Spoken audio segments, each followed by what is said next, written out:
Пульмонология – это раздел клинической медицины, занимающийся изучением, диагностикой и лечением заболеваний органов дыхания и дыхательных путей. В отделении пульмонологии Якутской городской клинической больницы основной контингент больных – это больные с острой и хронической бронхиальной патологией, пневмония, хроническая обструктивная болезнь легких, бронхиальная астма, хронический бронхит. Отделение работает в режиме скорой помощи и осуществляет плановую госпитализацию по направлению из поликлиники и консультативную помощь. Отделение возглавляет заслуженный врач Республики Саха-Якутия, врач-пульмонолог высшей категории Тихонова Галина Дмитриевна.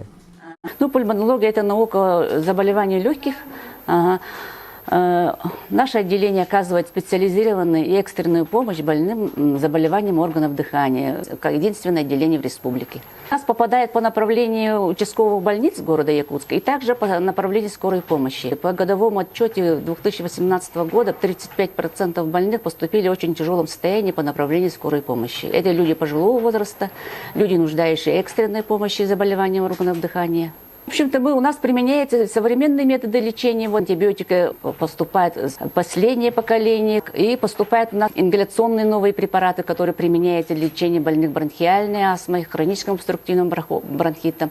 И инструментальные методы диагностики, компьютерная томография, бронхоскопия применяет, микробиологическое обследование мокроты, биохимические все новые обследования проводятся и общеклинические анализы.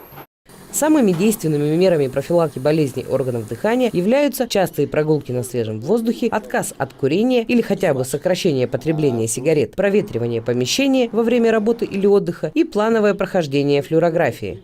Легкие в первую очередь реагируют на все основные заболевания, и врач должен обладать обширными знаниями вот таких сопутствующих заболеваний, потому что должен знать терапию очень хорошо, кардиологию, гастроэнтерологию, потому что все эти больные, которые страдают этими заболеваниями, поступают иногда с воспалением легких. Мы должны это все отдифференцировать, полечить больных сопутствующие ее основную болезнь. Поэтому врач должен обладать гибким мышлением, быстро надо принять решение иногда, в экстренных случаях. Большинство дыхательных патологий сегодня успешно лечится.